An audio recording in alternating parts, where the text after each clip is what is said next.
Master, Big Boss, welcome to my channel. 3, 2, 1.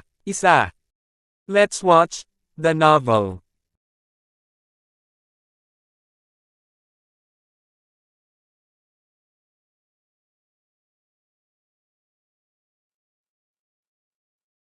May humaharang sa daan. Drake Hendrix. C81 C70.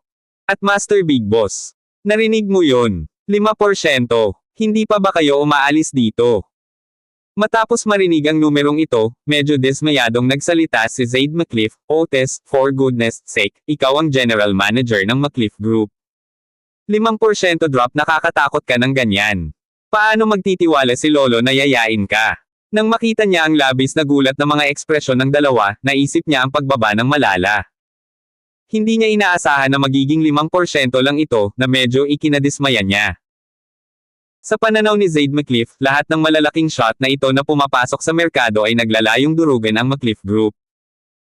Ngunit kung titingnan ang kasalukuyang sitwasyon, tila isang medyo overblown thunderstorm, malakas ngunit kaunting ulan. Maraming tao sa labas ang nanunood ng kaganapang ito, at ayon sa karakter ni Stanislaus Potter, tiyak na maganda niyang hahawakan ito. Lolo, ito ay 5% na pagtaas. Huminga ng malalim si Otis, hindi pa rin nakaka-recover sa gulat. Sa panahong ito, tiningnan pa niya ang kanyang telepono upang kumpirmahin sa kanyang mga kaibigan, ngunit ang mga resulta ay pareho sa ipinapakita sa computer. Mabilis na tumaas ang presyo ng stock ng McCliff Group sa maikling panahon. Ano? Natigilan muna si Zaid McCliff, saka mabilis na naglakad papunta kay Otis. Anong nangyayari? Sa pagtingin sa tumataas na presyo ng stock, siya sa pinakaunang pagkakataon ay naniwala na nakikita niya ang mga bagay. Imposible. Talagang imposible. Ang mga salitang inihanda niya para tuyain si Aurelia McCliff ay nakaipit lahat sa kanyang dibdib. Ang lubos na pagkakaiba ay isang bagay na hindi niya matanggap. May problema. Dapat may problema. Huminga ng malalim si Zaid McCliff at inilabas ang kanyang telepono para tumawag. Mr. Leopold, tingnan mo ang mga stock ng McCliff Group para sa akin. Ano ba talaga ang nangyayari ngayon? Direkta niyang inilagay ang tawag sa speaker, na nagpapahintulot sa lahat na marinig ng malinaw. Natahimik ang malawak na conference room. Mr. McCliff, ano ang dapat tingnan? Ang Golden Eagle Group ay gumawa ng hakbang nito, sa tingin mo kaya mo itong iwasan. Kung ako sa iyo, banal na usok. Anong nangyayari?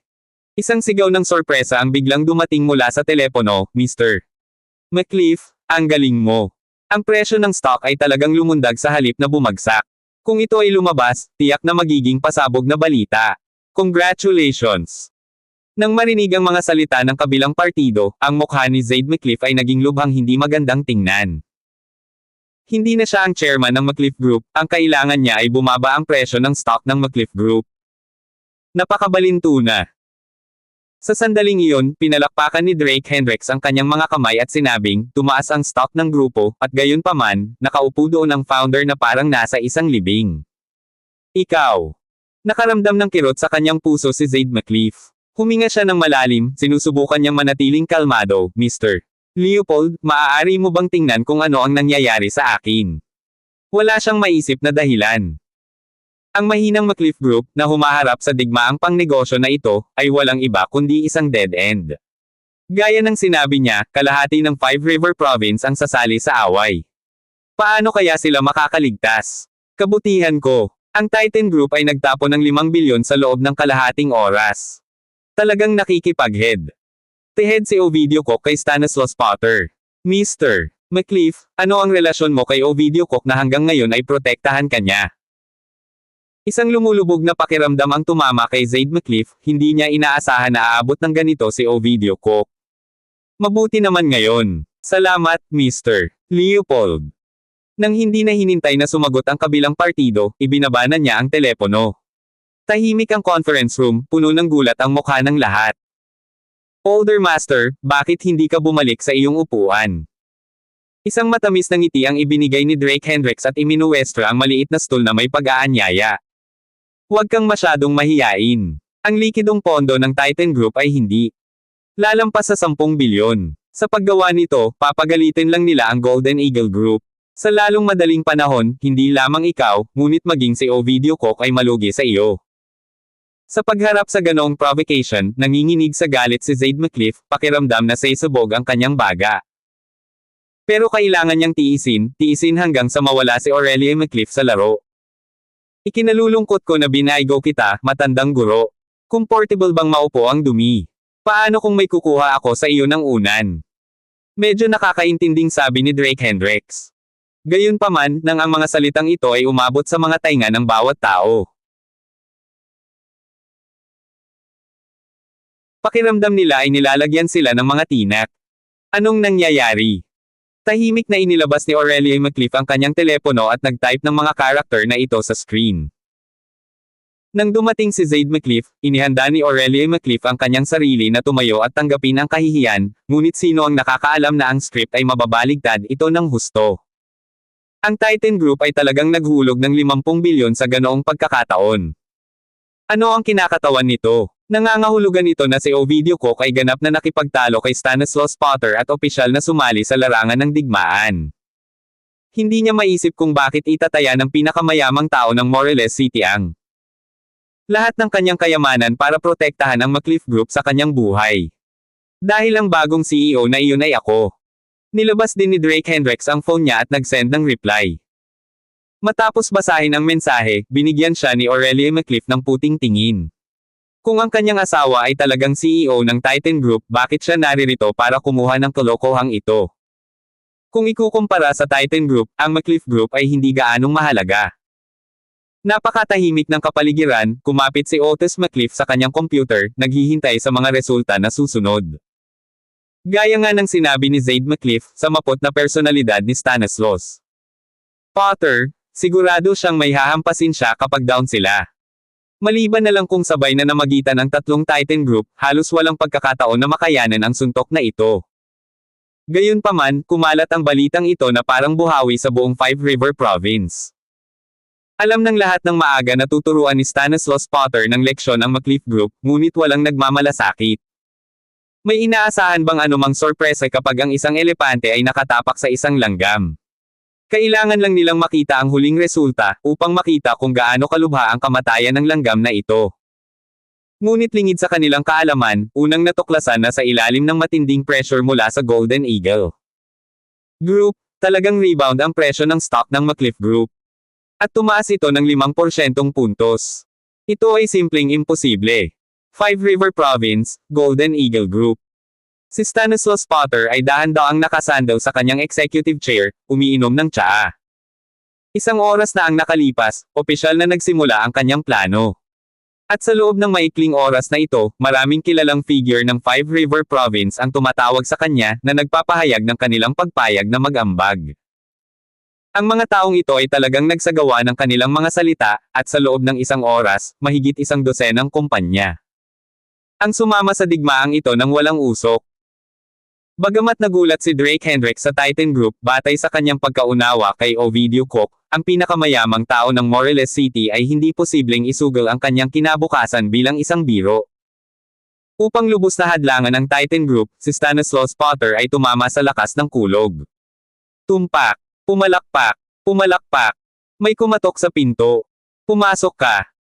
Inilagay ang kanyang tasa sa mesa, tumingin si Stanislaus Potter sa sekretarya na pumasok at nakangiting nagtanong, paano nangyari? Ang McCliff Group ay dapat na bumagsak sa ngayon, tama ba? Kung hindi ako nagkakamali, tiyak na hindi maglalakas loob na kumilos si Ovidio Cook. Sinuot niya ang hitsura ng may hawak na panalong tiket. Sa kalahati ng Five River Province na sabay-sabay na kumikilos, bagamat marami ang nagpapalabas lamang ng puwersa, sino ang mga ngahas na saktan sila? Lahat sila ay magkakahalo sa parehong mga bilog, nakikita ang isa't isa na nakataas at nakababa, walang gugustuhing manligaw ng ganitong klaseng gulo. Boss, ang resulta ay medyo hindi inaasahan. Medyo malungkot ang ekspresyon ng sekretarya, kumuha siya ng isang pirasong papel at iniabot kay Stanislaus Potter. Si Ovidio Cook ay gumawa ng isang hakbang, at isang malaking hakbang doon. Ano? Bahagyang nagbago ang ekspresyon ni Stanislaus Potter, inagaw niya ang ulat, punong-puno ng hindi makapaniwala ang mukha. Nabaliw si Ovidio Cook. Nagbuhos lang siya ng 50 bilyon. Nang makabawi siya sa gulat, unti-unting napalitan ng galit ang ekspresyon niya. Ay notify agad si Manager Ridge, doblehin ang pondo. Dahil naglakas loob siyang sumalungat sa akin, huwag mo akong sisihin sa pagpapadala sa iyo sa impyerno. Nakakuyom ang mga kamao niya, parang may apoy na nagliliyab sa kanyang mga mata. Salamat sa pakikinig kay Master Big Boss Channel. Boss Potter, ano ang iniisip ni Ovidio Cook? Naghulog lang siya ng 5 bilyon, at ngayon ay isa pang 3 bilyon. Hindi ako lubos na sigurado, ngunit kung si Ovidio Cook ay maglakas loob na sumalungat sa akin, hindi niya ako masisisi na hindi ako mabait. Huwag kang mag-alala, Boss Potter. Dahil ang Titan Group ay hindi nagpapakita ng paggalang sa iyo, natural lang sa mga kapatid na pumasok at tumulong. Salamat, kuya. Ibinaba ni Stanislaus Potter ang telepono, napakalungkot ng kanyang ekspresyon. Nakatanggap siya ng hindi bababa sa 5 ganoong tawag sa loob lamang ng 10 minuto. Ang mga pangunahing negosyante mula sa Five River Province, nang marinig na ang Titan Group at Golden Eagle Group ay nakipag-away sa isa't isa, ay sunod-sunod na tumawag upang ipahayag ang kanilang lubos na suporta para kay Stanislaus Potter. At sa katunayan, tinupad nila ang kanilang salita. Bagamat hindi sila masyadong tumaya, naglagay sila ng malaking halaga ng pera. Ovidio Cook, hinahamon mo ang kalahati ng Five River Province. Pinaikit ni Stanislaus Potter ang kanyang mga mata, isang malamig na kislap na kumikislap sa loob. Agad na magpatawag ng mataas na antas na pagpupulong. Kinawian niya ang kanyang sekretarya, kinuha ang mga dokumento sa mesa, at tinungo ang meeting room. Ang sitwasyon ay nagsisimula ng mawala ng kontrol, at ang lahat ay hindi nangyayari ayon sa kanyang plano. Sa pagtatansya ni Stanislaus Potter, hanggat nagsasagawa siya ng kaunting pressure, kasama ng suporta ng kanyang mga kapatid mula sa Five River Province, malamang na hindi mabubuhay ang McCliff Group kahit kalahating araw. Kung tutuusin, gaano kaya kalakas ang isang kumpanyang may halaga sa pamilihan na mahigit sa 10 bilyon lamang. Ngunit ang hindi niya inaasahan ay biglang papasok sa away ang Titan Group sa lakas ng kulog.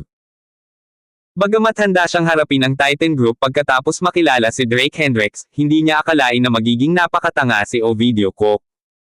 Lahat ay nasa negosyo upang kumita ng pera, pagkatapos ng lahat. Ngunit ang hakbang ng Titan Group ay magtapon ng 70 bilyon, halos mawala ng laman ang kaba ng nangungunang kumpanyang ito sa Morelos City. Sinadya ni Stanislaus Potter ang kanyang utak ngunit hindi niya maisip kung ano ang hinahangad ni Ovidio Cook. Hindi ba niya alam na magagalit ito sa kanya? Na maaari itong baybayin ng kapahamakan para sa Titan Group. Hindi nagtagal, ang mga nangungunang executive ng Golden Eagle Group ay nagtipon lahat sa meeting room. Boss Potter, nabalitaan ko na sumali ang Titan Group sa away. Tanong ni Stafford, ang general manager. Bagamat alam ng lahat ang tungkol sa paglipat ng Golden Eagle Group, kapag ang isang elepante ay nakatapak sa isang langgam, hindi marami ang nagbibigay pansin. Ngunit ngayon na ang sitwasyon ay bahagyang nagbabago, ang mga tao ay nagsimulang mapansin.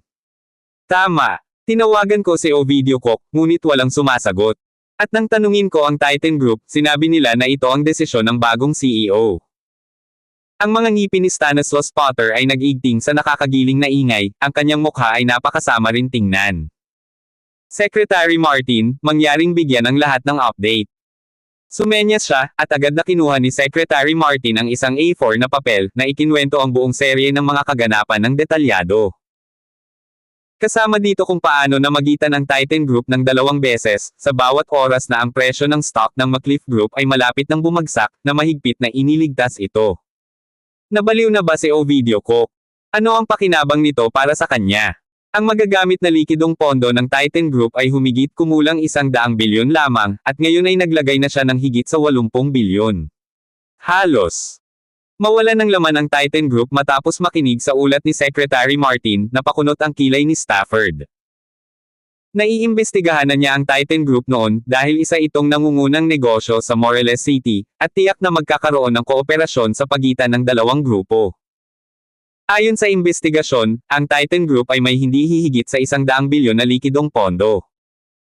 Ngayong naglaan si Ovidio Cook ng 80 bilyon upang suportahan ang McCliff Group, maaaring wala siyang mapunta. Kahit na sa huli ay nailigtas niya ang McCliff Group, ang kanyang sariling grupo ay lubos na hihina, posibleng may relegate pa sa isang pangalawang tier na negosyo. Sa Morelos City, may ilang mga kumpanya na naghahanap ng pagkakataon na umaasang babangon sa tamang sandali. Dahil gusto niyang makipag-away sa atin, pagkatapos ay lumaban tayo. Inihampas ni Stanislaus Potter ang kanyang kamao sa mesa. Boss Potter, angkop ba ito? Kung itataya ng Titan Group ang buhay nito, kahit manalo tayo, napakalaki ng ating pagkatalo. Nag-alinlangan si Stafford bago tuluyang nagsalita. Alam na alam niya ang insidenteng kinasasangkutan ni Kwame Potter, ngunit ang halaga ng paghihiganti ngayon ay tila masyadong malaki. Bilang general manager ng grupo, tungkulin niyang mag-ingat sa oras na ito. May paraan pa ba tayo pabalik? 12 ng mga kilalang negosyante mula sa Five River Province ang sumusuporta sa amin, paano ako atres ngayon nang hindi nawawala ng mukha? Itinuro ni Stanislaus Potter ang sariling mukha, puno ng galit ang tono nito. Para na siyang pato na pinipilit na dumapo, na walang pagpipilian kundi umakyat. Napakaraming mga mata ang nanunood, at kung ang Golden Eagle Group ay hindi man lang makayanan ang isang second-tier na negosyo sa Morelos City, paano sila magpapatuloy sa paghahalo sa bilog sa hinaharap? Maaari nating pabagalin ang pamumuhunan sa kapital at maghintay para bukas. Sa pag-iisip na umalis na si Dustless sa Potter family para kumilos, bumuti ng husto ang mood ni Stanislaus Potter. Ang bagong CEO ng Titan Group ay si Drake Hendricks. Hanggat pinatay siya ni Dustless, hindi siya naniniwala na patuloy siyang sasalungat ni Ovidio Cook. Hindi bababasa, malinaw sa lahat kung ano ang mas mahalaga sa pagitan ng buhay at pera. Dahil ang presyo ng stock ay nasa isang standoff, isang nasaroon ng loob Zaid McCliff at ang kanyang apo ay walang pagpipilian kundi ang umalis na may pagkabigo. Pero hindi sila naniwala na hindi kaya ng Golden Eagle Group si Ovidio Cook. Pagkaalis ng pamilya McCliff, sa wakas ay nagpakawala ng mahabang buntong hininga si Aurelia McCliff. Buong hapon siyang naka-tenterhook. Drake, hindi ako nananaginip, di ba? Ano ang Golden Eagle Group? Isa sa mga pinuno ng Five River Province, isang napakalaking entity. Ngunit ang naturang behemoth ay gumawa ng hakbang ngunit nabigong. Lunukin ng McCliff Group ng buo, sa halip ay nawala ng 2 ngipin sa harapan. Inihanda na niya ang sarili na ibalik ang posisyon ng chairman kay Zaid McCliff, ngunit sa hindi inaasahang pagkakataon, hanggang ngayon, siya pa rin ang chairman. Anong panaginip? Masasabi ko sa iyo, simula ngayon, ikaw na ang master ng McCliff Group. Napangiti si Drake Hendricks habang tinatapik ang ulo niya at sinabing, pagkatapos mag-alala buong hapon, ililibre kita ng masarap na hapunan ngayong gabi. Sure, pero nagbabayad ako. Saan ka kukuha ng pera?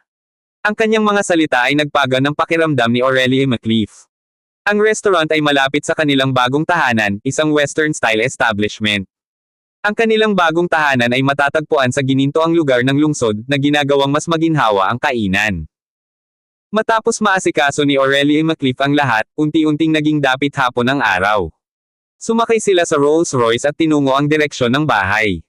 Bilit na hindi pa sila nakakalayo sa kumpanya ng ihinto ng mag-asawa ang sasakyan. Isang tahimik na kalsada. Dahil sa hindi kalayuan, may taong nakadamit dawas na humaharang sa daan. Naka-crossleg siya sa lupa, at hindi malinaw kung natutulog siya. Nang makita niya ang sasakyan ni Drake Hendricks, dahan-daang tumayo ang dawas at naglakad papunta sa driver's side para bahagyang kumatok sa bintana.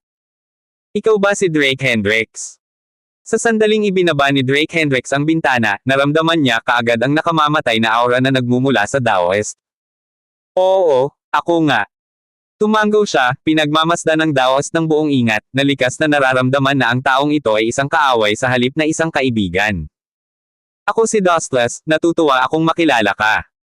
Tumanggaw ang dawas at tumingin sa passenger side, Aurelia McCliff, at sinabing, Madam, kakilala po ako ng asawa mo. Magiging komportable ba para sa atin na makahabol? Magkakilala kayo.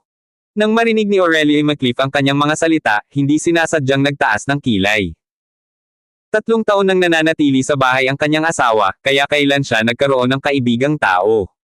At parang kanina pa naghihintay ang kabilang party dito. Oo, magkakilala tayo. Tinanggal ni Drake Hendricks ang kanyang seatbelt at lumabas sa driver's seat, inutusan si Aurelia McCliff, pumunta ka sa restaurant at umorder ng pagkain, pupunta ako doon. Nag-aalala siya na baka bantaan ng kabilang partido si Aurelia McCliff, ngunit ngayon ay tila naghahanap lamang ng gulo ang dawas sa kanya. Iyon ay para sa ikabubuti. Sinamantala ang sandaling walang pumapansin, tahimik na nagpadala si Drake Hendricks ng text na may numero kay Aaron Jackson. Kapag natanggap ni Aaron Jackson ang numeric na mensahe, agad na magpapakita ang kanyang mga tao at titiyakin na ligtas na nakarating si Aurelia McCliff sa restaurant. Sige, kung may mangyari, tandaan mong tawagan mo ako. Napatingin si Aurelia McCliff sa Daoist, lumipat sa driver's seat, at dahan-daang umalis. Salamat sa pakikinig kay Master Big Boss Channel. Magsalita ka, sino ang nagpadala sa iyo dito? Pagkaalis ni Aurelia McCliff, tumayo si Drake Hendricks na nasa bulsa ang mga kamay, tinitingnan ang mamamatay tao na pari ng tao sa kanyang harapan. Napakalakas ng kabilang partido, nararamdaman niya ito. Sa buong buhay ko, kumilos ako ayon sa sarili kong puso. Ang naghahanap sa iyo ngayon ay ako. Bahagyang ngumiti si Dustless, ngunit hindi na itago ng ngiti ang layuning pumatay. Kung, gaya ng sinasabi mo, wala tayong sama ng loob sa pagitan natin, bakit ako naghahanap ng gulo? Bahagyang kumunat ang noo ni Drake Hendricks, naramdaman niyang hindi simple ang Daoist na pari na ito. Bukod dito, hindi niya maalala ang anumang salungatan sa isang Daoist na pari sa kanyang memorya. Kaya ano ang layunin ng pagbisita ngayon? Buti na lang at nakaalis na si Aurelia McCliff, kaya malaya siyang nakalaban. Master Drake, ikaw talaga ang CIO na may snort memory. Pinitik ni Dustless ang kanyang horsetail whisk at marahas na nagtanong, naaalala mo ba na nasaktan mo ang isang tao gamit ang iyong sariling mga kamay? Maraming tao ang nasaktan ko, at marami rin ang napatay ko. Paumanhin, hindi ko matindaan ng malinaw. Prangka na tanong ni Drake Hendricks, kaibigan ka ba o kalaban? Kung nandito ka para maghayganti, ipagpatuloy natin ito at huwag mag-aksaya ng oras. Bagamat hindi siya lubos na makasigurado, nadama niya na ang Daoist ay malamang na naruroon upang harapin siya. Ngunit sino ang nagpadala sa kanya? Sa pag-iisip sa lahat ng mga taong nasaktan niya kamakailan, hindi napigilan ni Drake Hendricks na makaramdam ng pananakit ng ulo. Sa Morelos City na pinagsama sa Five River Province, marami na siyang kaaway. Talagang prangka si Master Drake. Ang dahilan kung bakit kita hinahanap ngayon ay dahil sinaktan mo ang aking alagad. Dustless tumingin ng diretso sa mga mata ni Drake Hendricks at sinabing, bilang amo niya, may kailangan akong gawin. Guru, hindi na kailangang mag-aksaya ng mga salita tungkol sa kanya. Maya-maya lang, may nagmula sa kagubatan. Bagamat madilim na, hulaan pa rin ni Drake Hendricks kung sino ang nagsalita sa boses at silhwete pa lang. Ang steward ng pamilyang Potter, si Harlan Potter. So ikaw pala. Alam ko, sa iyong pambihirang kakayahan, hindi ka maaaring maging isang ordinaryong tao. Isang pahiwatig ng pang-aalipusta ang lumitaw sa sulok ng bibig ni Drake Hendricks. Sa isang alagad na napakahina, ikaw, bilang guro, ay may pananagutan din. Noong nakipag-away siya kay Harlan Potter, napansin niya na sanay si Potter sa paggamit ng berserk state, na nagpapahiwatig na may ekspertong gumagabay sa kanya mula sa likuran. Ngunit hindi niya inaasahan na ang master ni Harlan Potter ay isang Daoist priest. Humph! Drake Hendricks, masyado kang mayabang. Talo ako sayo dahil wala talaga akong laban sayo. Ngunit para mapatay ka ng aking amo, isang galaw lang ang kailangan. Nag-init ang mukha ni Harlan Potter sa sakit sa sinabi ni Drake Hendricks. Mula nang umalis siya sa bundok, hindi pa siya nakatagpo ng isang kalaban na hindi niya kinaya hanggang sa unan niyang pagkatalo, kung saan nabali ang kanyang mga kamay. Ngunit ngayong narito na ang kanyang amo, sa wakas ay nailalabas na niya ang kanyang nakakulong na galit. Ang mga kasanayan ng Dustless ay hindi kapani-paniwalang mataas. Natutunan lamang ni Harlan Potter ang isang maliit na bahagi ng mga kasanayan ng kanyang master, at kahit na iyon ay sapat na upang walisin ang karamihan sa mga kalaban. Iniisip pa lamang kung gaano kalakas ang kanyang Panginoon ay nakakaramdam na ng kakilakilabot. Dahil nandito ka para maghayganti, simulan na natin, nagmamadali ako. Pagkatapos kong makipag-usap sa iyo, kailangan ko pang kumain kasama ang aking asawa. Sa pag-unawa sa kanilang mga intensyon, hindi na sinayang ni Drake Hendricks ang mga salita sa kanila dahil hindi maiiwasan ang isang labanan. Binata, medyo mayabang ka. Hindi maganda iyon, ang pagiging mainipin at padalos-dalos ay hindi maiiwasang magbubunyag ng iyong mga kahinaan. Hindi nagalit si Dustless ngunit mitigang itinuro ang mga kamalian ni Drake Hendricks na parang mentor. Si Harlan Potter naman ay tumawa sa sobrang galit, Drake Hendricks, anong oras na sa tingin mo? Naniniwala ka ba talagang aalis ka sa lugar na ito ngayon? Nasa bingit ng kamatayan, at iniisip mo pa rin ang tungkol sa hapunan kasama ang iyong asawa.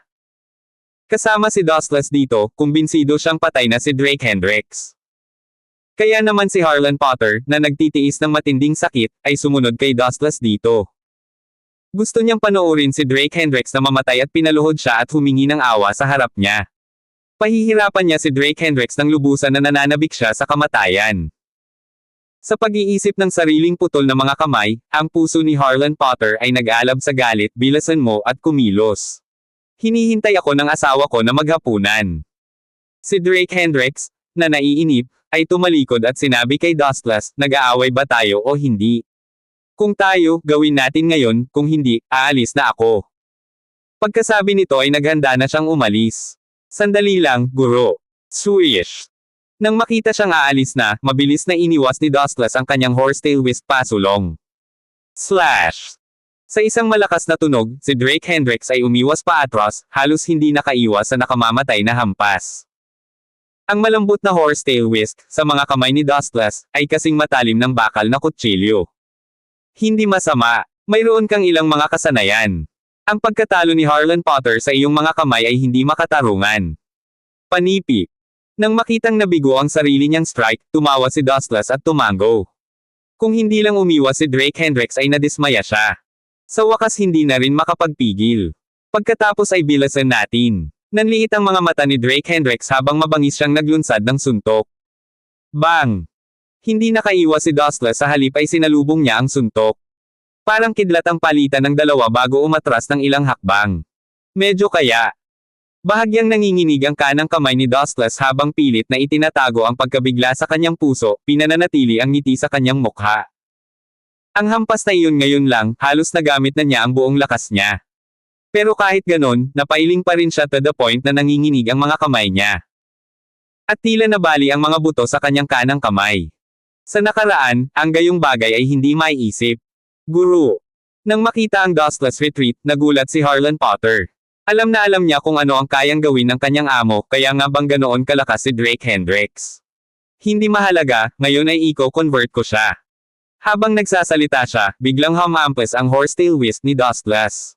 This time, nakakamatay ang galaw niya. Boom! Napasandal ang katawan ni Drake Hendricks habang direktang pinutol ng horsetail whisk ang streetlight sa likod niya. Kaagad pagkatapos, ang horsetail whisk ay muling dumampi sa kanyang mukha. Kung tumama ang strike na ito, walang alinlangan na ito ay nakamamatay. Dito na magtatapos ang laro. Nanliit ang mga mata ni Drake Hendricks, at sumugod siya. Bang! Ang kanyang kanang kamay ay nag-transform sa isang chopping palm na direktang dumapo sa palso ni Dustless. Basag! Ang malinaw na tunog ng mga bali ng buto ay ipinadala sa mga tainga ng lahat. Flop! Walang alikabok na daing, bahagyang nanginginig ang kanyang bibig. Ang horsetail whisk sa kanyang kamay ay nahulog sa lupa na may isang kalansing, at siya ay mukhang hindi matatag sa kanyang mga paa. Ngunit hindi siya binigyan ni Drake Hendricks ng pagkakataong makahinga, dahil ang kanyang mga kamao, na sinasabayan ng tunog ng hangin, ay muling humampas. Disciple, oras na para gantihan mo ang iyong amo. Nang makitang walang takasan mula sa nalalapit na welga, hinawakan ni Dustless si Harlan Potter at marahas na itinulak siya pasulong. Basag! Master, ikaw. Direktang nabasag ng mga kamao ni Drake Hendricks ang isang malaking sipi sa dibdib ni Harlan Potter.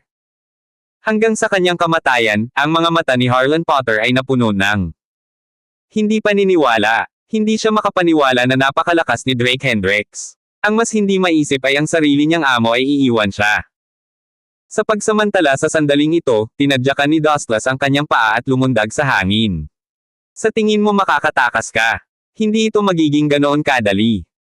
Ang pagpayag sa isang tigre na bumalik sa bundok ay humahantong sa walang katapusang mga kaguluhan. Siguradong hindi hahayaan ni Drake Hendricks na umalis si Dustless, dahil napakadelikado kung ang huli ay tumalikod sa kanya mula sa mga anino. Para kay Aurelia McCliff, hindi siya makakapayag na pumunta si Dustless. Ang isang kaaway na may ganoong malalim na paglilinang ay dapat mamatay. Yumuko siya, itinaas ang ilaw ng kalye na naputol sa kalahati, at tulad ng paghagis ng sibat, buong lakas niyang inihagis ito pasulong. Ang daan-daang libra na halaga ng streetlight, sa sandaling iyon, ay pumailan lang sa himpapawid na parang matalim na espada. Splurt! Sa kalagitnaan ng hangin, si Dustless, na walang leverage, ay napasandal ng streetlight at bumagsak ng husto sa lupa. Salamat sa pakikinig kay Master Big Boss Channel. Kara-rating lang ni Drake Hendricks sa restaurant nang tawagin siya ni Aurelia McLeaf. Malamang na nag-aalala siya tungkol sa kanyang pagtagal, sa takot na maaaring nakatagpo siya ng panganib. Nasa ibaba ako ngayon, huwag kang mag-alala, nakangiti niyang sabi pagkatapos sagutin ang tawag. Kahit papaano, ang kanilang relasyon ay naging mas matalik, at nang hindi namamalayan, ito ay naging hindi naiiba sa isang tunay na mag-asawa. Bago tumungo sa restaurant, tinawagan na niya si Aaron Jackson, na hiniling sa kanya na linisin ang mga nangyari. Dahil gusto ng Potter family na makipaglaro sa kanya, hindi niya inisip na mawala si Stanislaus Potter sa mundong ito. Matapos mabilis na umakyat sa hagdan, nakita ni Drake Hendricks si Aurelia McLeaf na nakaupo sa isang upuan. Ngunit sa sumunod na sandali ay biglang nagdilim ang kanyang ekspresyon. Sa tabi kasi ni Aurelia McLeaf ay may nakatayong ilang lalaki na halatang lasing na naghahanap ng gulo. Gorgeous, nakakatamad na mag-isa ka. Bakit hindi ka sumama sa amin sa inuman? Isang nasa katanghaliang gulang na lalaki na naka-floral shirt, nakasuot ng chunky gold necklace, na may hawak na inumin at nakatingin kay Aurelia McLeaf. Eksakto. Bigyan ng mukha si Master Pendleton. Paano naman? Sapat na ba ang 100,000? Huwag kang ang umarte ng purong. Bibigyan kita ng 200,000 para makasama si Master Pendleton, ang sabi ng dalawa pang lasing na lalaki sa tabi niya, na nagsusumikap sa kanya. Magpakita ng respeto. Malapit na dumating ang asawa ko. Kapag nakita niyang ganyan ang ugali mo, siguradong hindi kanya bibitawan. Panipi. Seryosong sabi ni Aurelia McLeaf, na naiinis na nakatingin sa tatlong lalaking nasa harapan niya. Katatapos lang niyang tawagan si Drake Hendricks nang sinimulan siya ng tatlong lasing na ito. Master Pendleton, paano na lang ako maghanap ng mga babae para sa iyo? Ito ay isang pampublikong lugar, at talagang hindi maganda para sa iyo na tretuhin ang isang bisita ng ganito. Matapos masaksihan ang eksena, nagmadali ang manager ng restaurant para makialam. Ang lasing na nagngangalang Cesar Pendleton ay isang kilalang negosyante mula sa Five River Province. Ang dalawa. Sa tabi niya ay ang magkapatid na Heston Leopold at Nicholas Leopold, property tycoons mula sa Morelos City. Dumating si Cesar Pendleton sa Morelos City upang talakayin ang pakikipagtulungan sa magkakapatid na Leopold at pinili ang restaurant na ito upang uminom. Gayunpaman, pagkatapos ng ilang pag-inom, nalantad ang tunay na ugali ni Cesar Pendleton. Sa pagiging dominante sa Five River Province, itinuon niya ang kanyang mga mata kay Aurelia McLeaf, na nag-iisang naghihintay. Pumunta ka sa impyerno. Sampal. Nang marinig ang pagtatangka ng manager ng restaurant na patahimikin ang sitwasyon, sinampal siya ni Cesar Pendleton at itinuro ang manager, at sinabing, sino sa tingin mo para makialam sa negosyo ko? Alam mo ba kung sino ako? Master Pendleton. Siyempre, alam ko kung sino ka. Isa sa nangungunang 10 kilalang negosyante ng Five River Province, at ang boss ng Sutton Chain Hotels. Pilit ng ngiti ang sinabi ng manager na nakatikip sa namamagang mukha. Kung hindi niya alam ang pagkakakilanlan ng lalaki, tumawag siya ng security para paalisan siya kaysa makipag-ayos ng ganito. Alam mo na, naglakas loob ka pa ring maging maingay. Ikinaway ni Heston Leopold ang kanyang kamay, umalis ka, magwala. Nakakagambala master. Ang mood ni Pendleton, maniwala ka man o hindi, babaliin ko yung mga paa mo. Sa Morelos City, ang magkapatid na Leopold ay nagkaroon ng impluensya sa parehong underworld at lehitimong negosyo, natural na nagiging madumi ang kanilang mga kamay sa laro ng real estate. Sa takot sa kanyang banta, ang manager ng restaurant ay hindi na nang-ahas na magsalita pa. Hey, binibini. Nang akmang susulyapan muli ni Cesar Pendleton si Aurelia McLeaf, may kamay na damapo sa kanyang balikat. Damn it, di ba sabi ko sa'yo lumayo ka? Malungkot ang mukha ni Cesar Pendleton, sa pag-aakalang ito ang manager ng restaurant na bumalik, at tumalikod siya na handang hampasin. Ngunit nang lumingon siya, nakita niyang isang binata ang nakatayo sa kanyang harapan. Ang binata ay mukhang mahigit 20 taong gulang lamang, nakasuot ng damit pang esports, katulad ng isang kamakailang nagtapos sa kolehiyo. Bagamat medyo matangkad, mukha siyang balingkinitan. Para kay Cesar Pendleton, ang gayong figure ay tila siya ay maaaring matamba sa isang suntok. Anak, anong gusto mo? Bago pa makapagsalita si Cesar Pendleton, sumugod si Heston Leopold para sumigaw, bulag ka ba, aso? Ang lakas ng loob mong hawakan ang balikat ni Master Pendleton. Malapit na silang lumagda sa isang kasunduan sa pakikipagtulungan noong araw na iyon. Sa oras na ito, gagawin ng magkapatid na Leopold ang lahat para mapanatiling masaya si Cesar Pendleton. Ngayong may nanggugulo, halatang dismayado sila. Asawa. Sa sandaling iyon, tumayo si Aurelia McCliff at mabilis na naglakad papunta kay Drake Hendricks. Nakuha ng kanyang tawag ang kanilang atensyon, at ang tatlong lalaki ay tumingin kay Drake Hendricks na may kakaibang mga tingin. Paanong ang isang binata na mukhang estudyante ay magpakasal sa isang blooming beauty? Bata, saan ka nagtatrabaho? Tanong ni Nicholas Leopold. Nais niyang kumpirmahin muna ang pagkakakilanlan ng binata upang maiwasan ang anumang gulo. Magwala ka, panipi. Hindi pinansin ang kanilang mga salita, malakas na itinulak ni Drake Hendricks si Cesar Pendleton sa kanyang harapan, na nagpabagsak sa kanya sa lupa. Drake, baka pumunta na lang tayo. Nang makita ang nangyari, nabahala si Aurelia McCliff. Kung tutuusin, siya ay isang babae at ayaw niyang gumawa ng gulo. Ang tatlong lasing na ito ay hindi mukhang isang disenteng uri.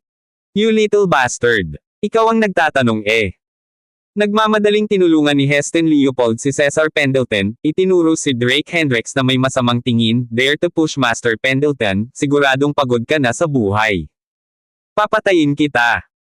Nang makabawi si Cesar Pendleton, nagpumiglas na bumangon mula sa lupa, kumuha ng bote ng alak sa malapit na mesa, at inindayog ito sa ulo ni Drake Hendricks. Sa Five River Province, lahat ay nagpakita ng paggalang kay Master Pendleton. Ngunit dito sa Morelos City, itinulak lang siya sa lupa. Bang! Sa pagharap sa naniningil na si Cesar Pendleton, pinalaya si Drake Hendricks, inilipat siya sa isang mesa sa malapit. Nabaligtad ang glass table sa sobrang lakas, na nagkapira-piraso ng bumangga sa mga marmol na tile sa sahig. Array! Masakit talaga! Ang lakas ng sipa ay napakalakas, at si Cesar Pendleton ay napahiga sa lupa at umiiyak sa sakit. Master Pendleton, okay ka lang ba? Sa lahat ng kaguluhan, medyo natahimik si Heston Leopold. Tinawag niya ang kanyang kapatid, Nicholas, tawagan ang mga tao. Sila ay nasa pag-unlad ng real estate, at pinanatili ang isang grupo ng mga taugs sa payroll. Ginugol ng mga lalaking ito ang kanilang mga araw sa Catamaran, pangunahin ang pagharap sa gawaing demolisyon. Sa tuwing may problema, ito ang mga lalaking papasok. Anak, pagsisisihan mo ito sa 1 minuto. Nang makitang bihasa ang kalaban, hindi na siya hinarap ni Nicholas Leopold. Kinuha niya ang kanyang telepono at idinial ang kanyang mga kasambahay, dalhin ang mga tao dito, Asia Restaurant, 3 palapag. Pagkababa niya, hindi niya nakalimutang magbanta ng mabangis, maghintay ka lang. Ipaparamdam ko sa iyo na hindi ka isinilang ngayon. Itong anak ng asong ito, ako mismo ang babaliin ang kanyang mga paa. Si Cesar Pendleton ay nasa matinding pananakit ng dibdib ngunit walang tigil na nagmumura sa lupa. Medyo may reputasyon siya sa Five River Province dahil sa kanyang mga negosyo sa hotel at entertainment city, na naging dahilan ng pagiging malapit niya sa Three Blade Group. Siya ay karaniwang medyo kahanga-hanga, lamang upang matapos na bogbog tulad nito ngayon. Bridger Davenport, tawagan mo ako ng ilang tao mula sa Three Blade Group. Nabugbog ang kapatid mo sa Morelos City. Kinuha ni Cesar Pendleton ang kanyang telepono at direktang tinawagan si Bridger Davenport mula sa Three Blade Group. Sa malawak nitong hanay ng mga industriya at isang sangay sa Morelos City, ang Three Blade Group ang kanyang agad na naisip nang siya ay makatagpo ng problema. Si Pendleton at ang kanilang think tank ay madalas na nagiinuman at may disenteng pribadong relasyon. Ano? Nasa Gonzalpito ka. Lungsod. Mas maganda pa yon. Magdala ng mas maraming tao. Ako na. Hindi ako napahiya ng ganito sa buhay ko. Matapos ibaba ang tawag, bumungad sa mukha ni Cesar Pendleton ang saya. Bata, kaya mo talagang lumaban. Pero gusto kong makita kung gaano karaming tao ang makakalaban mo. Sa kanyang mga mata, kahit na mula sa mayamang pamilya ang binata, ano ang magagawa nito? Sa sandaling kumilos ang Three Blade Group, sino sa Morelos City ang maglalakas loob na hindi igalang sila, bukod sa Brandon family at Aaron Jackson? Master Pendleton, bakit gumamit ng cleaver para pumatay ng manok? Ang mga tauhan ng aking kapatid ay higit pa sa sapat upang hawakan siya. Nang marinig ni Heston Leopold ang pangalan ni Bridger Davenport, bigla siyang nakaramdam ng pagkabalisa. Kung tutuusin, hindi ba't si Davenport ang kilalang think tank ng Three Blade Group, na kilala sa buong Five River Province? Ngayon, gagamit ako ng kanyen sa paghampas ng mga lamok. Napangisi si Cesar Pendleton nang bumangon siya sa lupa. Salamat sa pakikinig kay Master Big Boss Channel. Drake, baka tawagan natin si Aaron Jackson. Nang makita ang agresibong panawagan ng kabilang partido para sa reinforcements, nakaramdam ng pag-aalala si Aurelie McLeaf. Bagamat alam niyang medyo may kakayahan si Drake na lumaban, mas marami siya. At mukhang lahat ng mga iyon ay hindi dapat pakialaman. Nang hulihin siya ni Jackson Brandon, personal niyang nakita si Aaron Jackson na sumusunod sa likod ni Drake. Kaya naman, nahulaan niyang tiyak na may koneksyon ang kanyang asawa sa kilalang-kilalang si Aaron Jackson ng Morelos City. Sige, ikaw na ang tumawag. Matapos ibigay ang telepono kay Aurelie McLeaf, humakbang si Drake patungo kay Cesar Pendleton. Anong gagawin mo? Bang! Bago pa makapag-react si Cesar Pendleton, sinuntok siya ni Drake sa mukha. Ang malakas na puwersa ay nagpa-atres sa kanya ng ilang hakbang, ang kanyang katawan ay bumagsak ng husto sa mesa sa kanyang likuran. Hiss! Nanginginig si Cesar Pendleton nang itinaas niya ang kanyang kamay mula sa kanyang mukha, ngunit nakita niyang puno ito ng dugo. Nabali ang ilong niya sa suntok na iyon. Ang sakit na nakakadurog sa puso ay medyo nagpapahina sa kanya mula sa kanyang kalasinggan, at ang kanyang galit ay tumindi ng ilang degree. Naglakas loob ka bang tretuhin si Master Pendleton ng ganoong kalupitan? Ang magkapatid na Leopold ay nakatayo sa lugar na tumatagal ng mahabang oras upang mag-react. Si Cesar Pendleton ay isang malaking shot sa lungsod ng probinsya, at ngayon siya ay binugbog ng ganito sa Morelos City. Kakasabi mo lang ba na bibigyan mo ang asawa ko ng 200,000? Lumingon si Drake, diretsyong nakatingin kay Heston Leopold. Ha, binabalaan kita. Naramdaman ni Heston Leopold ang lamig mula sa ilalim ng kanyang gulugad hanggang sa korona ng kanyang ulo sa ilalim ng titig na iyon. Balan mo ako tungkol saan? Hindi ba't napakahusay mo ngayon lang? Hinawakan ni Drake ang kanyang kwelyo sa isang mabilis na paggalaw, nanunuya habang nagsasalita, bigyan mo ako ng 2,000,000, at sasamahan kita. Bitawan mo ang kuya ko. Bahagyang nagsalubong ang mga kilay ni Nicholas Leopold habang naglalakad, handang kumilos. Bang! Bago natapos ni Nicholas ang kanyang pangungusap, pinalayas siya ni Drake, pinatumba siya sa lupa. Biglang tumahimik ang restaurant. Ang ganitong kaguluhan ay nakaalarma na sa maraming bisita. Marami sa mga makakain dito ay mga figure of status. Oh, sino sa tingin ko ito? Si Drake Hendricks pala. Nagkataong naroon si Radley Ridge, at nang makita si Drake, lihim siyang natuwa. Ang nasa katanghaliang gulang na lalaking nakahandusay sa lupa, natural niyang nakilala. Cesar Pendleton, ang malaking hotel chain boss ni Sutton at isang bigwig sa Five River Province. Matapos ang pag-urong na dinanas niya sa parke ng karagatan kasama si Kwame Potter, nagtanim siya ng sama ng loob. Akala niya ay magagamit niya ang mga magpapalayok para alagaan si Drake, ngunit sino ang nakakaalam na ang pamilyang magpapalayok ay gagawa ng kaunti o walang paggalaw. Maging ang mainit na digmaang pangnegosyo na nabalitaan saan man ay naging hindi gaanong kapansin-pansin kaysa sa inaasahan.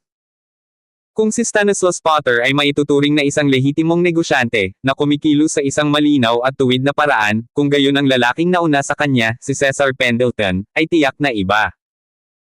Ang dating small-time na tog na naging big boss ay may mga koneksyon na umabot sa mataas at malawak, na may partikular na malapit na relasyon sa Three Blade Group. Ang mga sangkot sa casino at hotel chain ay tiyak na walang malinis na kamay. At sa pamamagitan ng pag-eavesdrop ngayon, alam na niya na tinawag ni Cesar Pendleton si Bridger Davenport mula sa Three Blade Group. Sa pagkakataong ito, naniwala siya na talagang hindi makakawala si Drake. Kahit gaano kakagaling lumaban, matatalo mo ba ang 100 tao? Ikaw ba? Nang makita si Radley Ridge, umiling si Drake at sinabing, ang pakiramdam ng tumatahol noong nakaraan ay parang aso, okay lang ba para sa iyo? Akala niya pagkatapos ng lesson sa Ocean Park, pipigilan ng nakangiting tigre ang sarili. Ngunit ang lalaki pala ay parang isang mangmang na aso na sadyang hindi natututo. Drake Hendricks, huwag masyadong mayabang. Naglakas loob kang tumawid. Kay Master Pendleton ngayon, sa tingin mo makakaalis ka ng buhay. Nang mabuksan ang kanyang masakit na bahagi, agad na nagdilim ang mukha ni Radley Ridge. Nilinggan niya si Aurelie McLeaf, pilit na ngumiti habang sinasabi, bilasin mo, umalis ka sa lugar na ito. Kapag dumating ang mga tao ng Three Blade Group, hindi mo maiiwasang madamay. Panipi. Hindi na kailangan. Aurelia McCliff cut him off without courtesy, kung nasaan si Drake, doon ako. Radley Ridge, huwag mo nang pakialaman ang ipokrito mong gawa sa harap ko. Ikaw. Ang kanyang mga salita ay naging dahilan upang ang mukha ni Radley Ridge ay naging kulay ng pangit na bihira makita ng isang tao. Kahit na isang mahusay na bayad na balik mula sa ibang bansa, bakit siya palaging minamaliit? Master Pendleton, sa pagkakaalam ko, bagamat kasal na ang dalawang ito, hindi pa nila natapos ang kanilang relasyon. Sa matigas na puso, lumingon si Radley Ridge at kinausap si Cesar Pendleton. Kung hindi niya ito makukuha, sisirain niya ito. Ano? Nang marinig ang kanyang mga salita, isang kislap ang kumislap sa mga mata ni Cesar Pendleton. Pagkatapos mong harapin ang batang ito ngayon, kailangan kong magpakawala. Tiningnan niya si Aurelia McCliff na may matako na tingin, hindi nagtangkang itago ang kanyang mga intensyon. Sampal. Sa isang malutong na sampal, inihagis ni Drake Hendricks si Heston Leopold sa lupa at marahas na sinampal si Radley Ridge sa kanyang mukha. Papayo ko sa iyo na maging mabait. Pagkasabi noon, kinuha niya ang isang upuan mula sa restaurant at hinampas ito ng malakas sa binti ni Radley Ridge. Si Aurelia McCliff ang kanyang hindi mahawak ang sukat, at walang sino man ang pinayagang saktan siya. Ang sino mang maglakas loob na saktan siya ay may isang kapalaran lamang na naghihintay sa kanila, ang kamatayan. Sa isang iglap, nabasag ang buto ng binti ni Radley Ridge. Humiga siya sa lupa sa paghihirap, humahagulgol habang ang kanyang mga tampok ay namilipit, ang kanyang kutis ay labis. Si Aurelia McCliff, nang makita ito, ay mabilis na tumawag kay Aaron Jackson. Kuya, ano ang iyong mga order? Nag-connect ang tawag, at lumabas ang tamad na boses ni Aaron Jackson. Aaron Jackson, may problema si Drake. Nag-isip sandali si Aurelia McCliff at nagpa siya na gamitin ang pangalang Aaron. Jackson, kung isasaalang-alang na hindi siya malinaw sa relasyon ni na Aaron Jackson at Drake Hendricks. Sa pagharap sa kilalang underground boss na ito ng Moreles City, medyo nakaramdam siya ng pangamba. Hipag. Nasaan kayo ni Kuya? Nang marinig na may problema si Drake Hendricks, biglang naging matalim ang boses ni Aaron Jackson.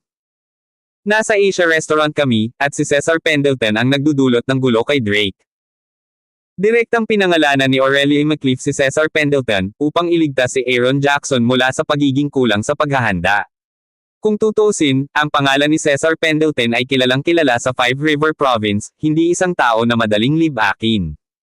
Cesar Pendleton. Kung maglakas loob siyang guluhin ang kapatid ko, hindi niya iiwanan ang Moreles City ng hindi. Nasaktan. Hintayin mo ako ng 5 minuto. Pagkasabi nun ay ibinaba ni Aaron Jackson ang tawag. Thud, thud, thud. Noon lang, sunod-sunod na yabag ng paa ang dumating mula sa ibaba. Boss, nandito na tayo. Isang grupo ng mga lalaki ang sumugod sa ikatlong palapag ng restaurant, ngunit sa hindi inaasahang pagkakataon ay nakita nila ang kanilang amo na nakahandusay sa lupa. Heston bro? Nicholas bro? Anong nangyari? Medyo nataranta ang leadman.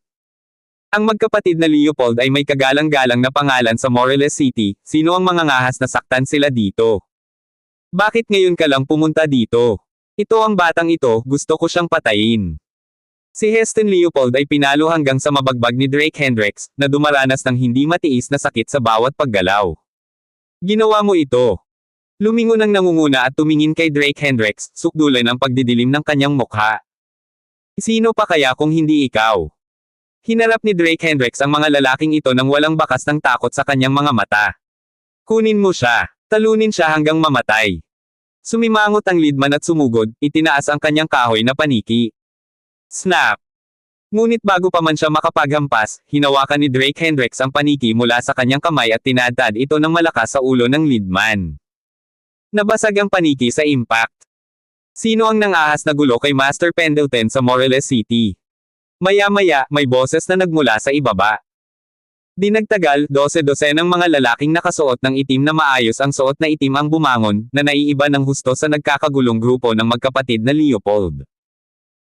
Pagkatapos, dahan-daang umakyat sa ikatlong palapag si Bridger Davenport, na pinagmamasdan ng hindi mabilang na mga tao, na may kalmado at nakolektang kilos. Sino ang gumawa nito? Stand out. Inayos niya ang kanyang salamin, naglabas ng poised at stable na aura. Ako iyon. Itinapon ni Drake Hendricks ang kahoy na paniki sa tabi at ngumiti habang nakatingin kay Bridger Davenport. Salamat sa pakikinig kay Master Big Boss Channel. Nang makita si Drake Hendricks, ang puso ni Bridger Davenport ay marahas na kumalog. Ngayon pa lang, hindi niya makakalimutan ang eksenang naganap sa Westlake Docks. Isang daang o higit pang mga lalaki mula sa Three-Blade Group, na binugbog ng walang lakas na lumaban, ay nailigtas lamang sa huli ni Maurice Hierro, na nagbayad ng malaking ransom para mapaalis sila. Ang insidenteng ito ay naging bangungot ni Bridger Davenport, halos gabi-gabi siyang pinagmumultuhan sa mukha ni Drake Hendricks. Ginawa ko ito. Para bang hindi siya narinig ng malinaw ni Bridger, inulit ni Drake Hendricks, yung tatlo, tinalo ko sila. Kalokohan. Kung hindi ikaw, sino? Pinapahirapan ko ang sarili ko. Muling itinuwid ni Cesar Pendleton ang kanyang likod nang makita niya si Bridger Davenport at ang kanyang mga tauhan na sumugod. Kumuha siya ng panyo sa bulsa at marahang pinunasan ng dugo sa mukha niya. Ikaw na munting bastard, tuturuan ka ngayon ni Master Pendleton ng leksyon. Dahil nagpakumbaba sa ganitong estado, nawala ng mukha si Cesar Pendleton. Ngayon ay determinado siyang makaganti, para pilayin si Drake Hendricks sa harap ng lahat. May interes muna ako. Kumuha siya ng upuan at humakbang patungo kay Drake Hendricks. Hindi mo maalala ang mga pambubugbog. Habang pinapanood ang nagngangalit na si Cesar Pendleton, tumalikod si Drake Hendricks at nagpasa ng isang malakas na suntok pasulong. Bang! Ang hindi handa na si Cesar Pendleton ay nakaramdam lamang ng kadiliman sa kanyang mga mata habang siya ay pasuray-suray at bumagsak sa lupa. Napuno ng katahimikan ang hangin. Nakahiga sa lupa, patuloy na hinihimas ni Cesar Pendleton ang kanyang ulo, humihinga ng malalim at magaspang. Halika na! Ano pang hinihintay mo? Si Heston Leopold ay sumipsip ng malamig na hangin at likas na umatras. Sa dinami-dami ng mga taong nagkukumpulan at walang pigil pa ring humahampas ang kalaban, nabaliw na ba siya? Bridger, pinanood mo akong tinamaan. Itinuro ng reoriented na si Cesar Pendleton si Bridger Davenport, na tumabi, at umungal sa galit. Ang mga lalaki ng Three-Blade Group ay nakatayo sa restaurant, hindi kumikibo bilang mga estatwa, hindi gumagalaw kahit isang pulgada. Nang malapit ng kumilos ang mga miyembro ng Leopold family, nagsalita si Bridger Davenport. Kuya Hendricks, hindi ko inaasahan na dito kita makikita. Baka sa boses niya ang paghingi ng tawad, at baka sa mukha niya ang kahihiyan. Maaaring hindi alam ng iba ang takot kay Drake Hendricks, ngunit naranasan niya ito mismo. Pagkatapos bumalik sa Five River Province, masusing inimbestigahan ni Bridger Davenport si Drake Hendricks. Sa huli, wala siyang nahanap. Ang lalaking ito ay dumating sa Morelos City 3 taon na ang nakalilipas, lumitaw ng wala saan at namumuhay sa mababang buhay ng isang live-in in-law. Ngunit hindi nagtagal, bigla siyang nagbago, nagsimulang kumilos. Sa loob lamang ng isang buwan, na-offend niya ang mga big shot sa buong Five River Province. Ayon sa investigasyon ni Bridger, sinampal ni Drake Hendricks si Jackson Brandon sa publiko, ginawang tumahol si Kwame Potter na parang aso sa Ocean Park. Nabasag pa niya ang Blackwind Entertainment at itinali ang kanyang sarili at si Gerard Cook sa bodega ng Westlake. Kamakailan lamang, ang Potter family ay naghahanap ng nakatutuwang paghihiganti, kahit na hanggang sa pagsisimula ng isang digmaang pangnegosyo. Ngunit lumipas ang isang araw, at sa halip na bumagsak, ang presyo ng stock ng McCliff Group ay hindi lamang hindi bumaba ngunit aktwal na tumaas ng bahagya. Tungkol naman sa kasalukuyang chairwoman ng McCliff Group, ito ay ang asawa ni Drake Hendricks, ang napakagandang magandang babae na nakatayo sa harap niya, si Aurelia McCliff. Ang lahat ng mga piraso ng impormasyong ito ay ginawa ni Bridger Davenport na hindi maglakas loob na gumawa ng kahit kaunting hakbang. Hindi ito Five River Province, ito ay Morelos City. Sa Morelos City, kung makakalaban niya si Drake Hendricks, kailangan muna niyang harapin si Aaron Jackson. Ngunit kasama si Oldman Miller the Weirdo mula sa Three-Blade Group na naroroon, ibinaba pa rin siya sa isang iglap ni Drake Hendricks, magkakaroon ba siya ng pagkakataon ngayon sa isang grupo lang ng mga empleyado? At sa ganoong malaking insidente, mananatiling walang kamalay-malay si Aaron Jackson. Tungkol sa usapin ngayon. Bridger Davenport, tama ba? Sabihin mo sa akin kung bakit ka nandito. Humawak ng upuan si Drake Hendricks at umupo, casual na pinag-cross ang kanyang mga paa. Sa mukha ng mga taong ito, walang bahid ng gulat sa mukha niya. Maglakas loob kang umupo sa harap ng ating Kuya Hendricks.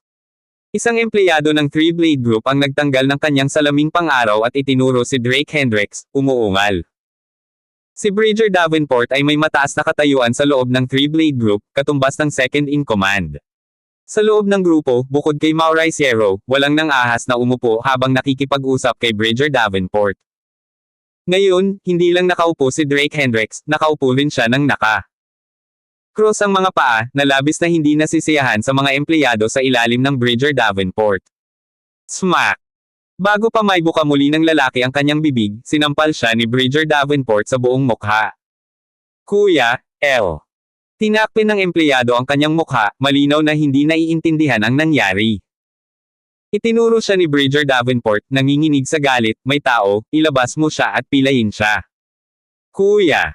Ang mga empleyadong pinakamalapit sa kanya ay nagpakita ng kanilang pagkalito. Hindi nila naintindihan kung ano ang maling sinabi ng lalaki para magalit ng husto si Kuya. Hindi mo ba naririnig ang sinasabi ko? Lumingon si Bridger Davenport, ang kanyang mukha ay kasing lamig ng tubig. Naiintindihan. Panipi. Nang makita ang kanyang galit, hindi na naglakas loob ang mga empleyadong iyon na magsalita pa at diretsyong kinaladkad ang empleyadong sumingit pababa. Kuya Hendricks, pumunta ako dito para kumain. Lumingon si Bridger Davenport at agad nang umiti. Dahil sa malaking kaibahan na ito, hindi makapag-react ang lahat sa silid. Nagkatinginan ang magkapatid na Leopold, kapwa nalilito. Si Bridger Davenport ng Three Blade Group ay isang kilalang figure. Sa loob ng Three Blade Group, pangalawa lang siya sa amo, si Mauricio. Ngunit ang binatang ito na nauna sa kanya ay pinakitunguhan ng ganoong kagandahang loob. Oh, dito kumain. Tumango si Drake Hendricks sabay turo sa glass table na nakakalat sa sahig, pumunta din ako dito para kumain, pero may mga bulag at binaligtad ang mesa. Ngayon, walang makakain sa atin. Damn it, Bridger Davenport, itigil ang pag-aaksaya ng iyong paghinga. Pinagtripan niya ako ng ganito, hindi mo ba nakikita? Patayin mo siya para sa akin. Si Cesar Pendleton sa lupa ay nawalan na ng katwiran sa galit, napatapak ang kanyang paa sa galit nang makita niya si Bridger Davenport na nag-aalangan na kumilos. Ang Three Blade Group ay isang ganap na superpower sa Five River Province. Ngunit ang pag-uugali ni Bridger Davenport, nasaan ang anumang bagay tulad ng isang pinuno ng grupo. Cesar Pendleton, isara mo yung bibig mo. Sa sigaw na iyon, mas lalong nahiya ang mukha ni Bridger Davenport. Kung alam niyang si Drake Hendricks ang taong umarte ngayon, hindi siya siguradong darating. Sino ang maglalakas loob na pukawin itong buhay na yan, Loo? Ang kakayahang masaktan ang lahat ng mga pangunahing puwersa sa Five River Province at Morelos City at nakatayo pa rin dito na hindi nasaktan, kung sasabihin ng isa na walang kakayahan ang lalaki, sino ang maniniwala? Si Bridger Davenport ay isang matalinong tao, paano siya nakagawa ng ganoong pagkakamali sa elementarya? Hinding-hindi siya magdadalawang beses sa iisang lugar. Kuya Hendricks, itong si Cesar Pendleton ay kaibigan lang para sa akin. Panigurado, kukunin ko ang aking mga tauhan at aalis na rin. Nang makita ang nakangiting mukha ni Drake Hendricks, mabilis na tinapik ni Bridger Davenport ang kanyang dibdib at tiniyak siya. Personal niyang nasaksihan si Old Man Miller the Weirdo na lubos na nadudurog kahit na kailangan niyang harapin si Drake Hendricks, kailangan nilang maghintay hanggang sa ang dalawang kakaibang malalakas na individual sa loob ng grupo ay lumabas sa pagkakabukod. Bridger Davenport, panipi. Lalong nagalit si Cesar Pendleton sa lupa. Napakaraming pera ang binibigyan kita sa isang taon, at ngayon kapag may problema ako, sinusubukan mong putulin ang relasyon sa akin. Iyon ang unang beses niya makitungo kay Drake Hendricks, kaya natural, hindi niya napagtanto kung gaano kakilakilabot ang isa pa. Nang makita ang kaduwagan ni Bridger Davenport, hindi niya naisip na ang estratehiya ng Three Blade Group na ito ay kumukuha ng pera ng hindi ginagawa ang kanyang trabaho, kaya lalo siyang nagalit. Kuya Hendricks, kung wala nang iba, mag-leave muna ako. Pinagsalikop ni Bridger Davenport ang kanyang mga kamay at malalim na yumoko. Ang eksenang ito ay ganap na napatulala sa magkapatid na Leopold. Anong klaseng halimaw itong binatang nauna sa kanila, na kaya niyang yumukod sa kanya si Bridger Davenport ng Three Blade Group? Sino ang naglakas loob na hawakan ang aking amo? Maya-maya pa, mas nagmamadaling yabag ang dumating mula sa ibaba. Salamat sa pakikinig kay Master Big Boss Channel. Nang marinig ang boses na iyon, gamulo ang isip ni Bridger Davenport. Nangyari na ang bagay na pinakakinakabahan niya.